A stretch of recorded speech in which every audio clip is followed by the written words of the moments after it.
Service for George Floyd, this one in Houston. I want to bring in Cheryl Dorsey. She's a retired police sergeant from the Los Angeles Police Department and author of Black and Blue, The Creation of a Social Advocate.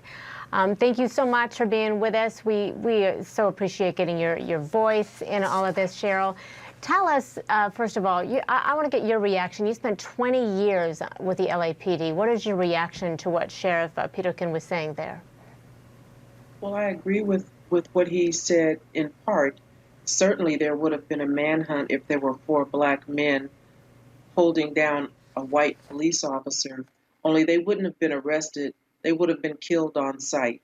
That's the difference. That's the two-tiered system of not only justice, but discipline within police departments. And so I concur that police officers who look like me should join.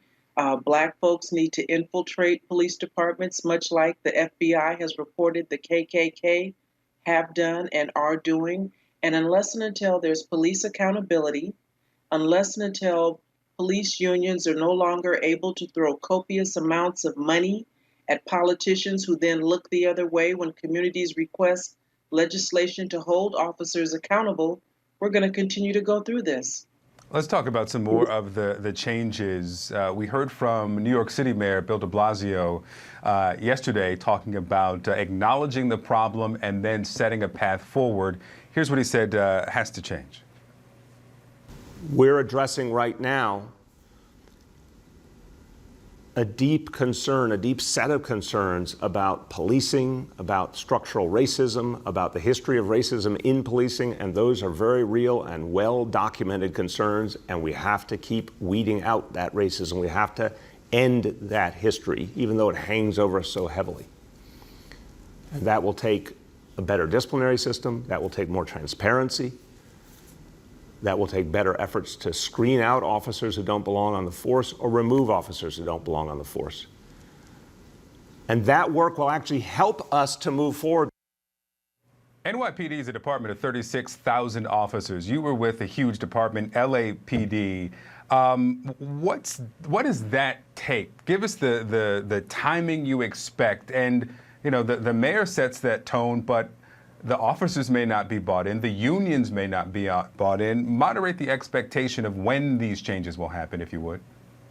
Well, let me say this. I think the mayor's being intellectually dishonest. I mean, he's saying we're taking a look at this right now. I mean, where the heck has he been? This is not a new phenomenon. This has been going on since the beginning of time. And let us not forget that there was an officer by the name of Daniel Pantaleo who sat on their payroll for 5 years after he had choked Eric Garner and was only fired, be clear, because he was ineffective. According to the words of then Commissioner James O'Neill, he was ineffective. Why? Well, because the Civilian Review Board determined that he lied, not because he used a prohibited chokehold. For months and years, they tried to convince us that we didn't see a prohibited chokehold. So why is it that police chiefs who serve at the pleasure of mayors who are elected officials, so you guys need to vote, are allowed to have officers like Derek Chauvin on their rolls who have committed misconduct and received 18 personnel complaints and was on his way to 19 but for the death of George Floyd? Why do we have to wait until there's a death, a national viewing, if you will, of something before action is finally taken? This has happened time and time again. Walter Scott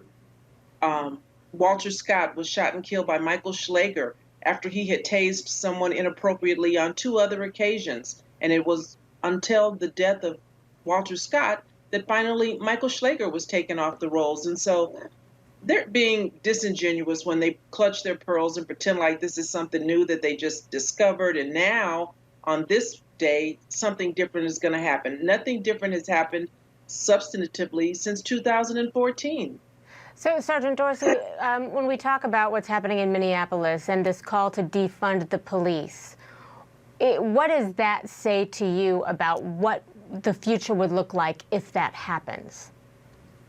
What it says to me is that those are words to placate the millennials, because the millennials want to do away with police departments totally, and that's not going to happen. And so here in Los Angeles, our mayor has talked about taking away millions of dollars from the police department, and in so doing somehow makes it easier for police to file complaint, for community members to file complaints. It makes no sense. If these police chiefs wanted to stop this bad behavior, they could do a couple of things real quick. They could create a safe zone for police officers to report misconduct by their peers, and they can remove the officers who've been identified by way of complaints, red flags, whatever you want to call it. If you can't fire them because of due process, put them on the desk. A police chief, a captain, a sergeant, a watch commander can put an officer on a desk very easily if he doesn't have the skill set and temperament to be out among the public.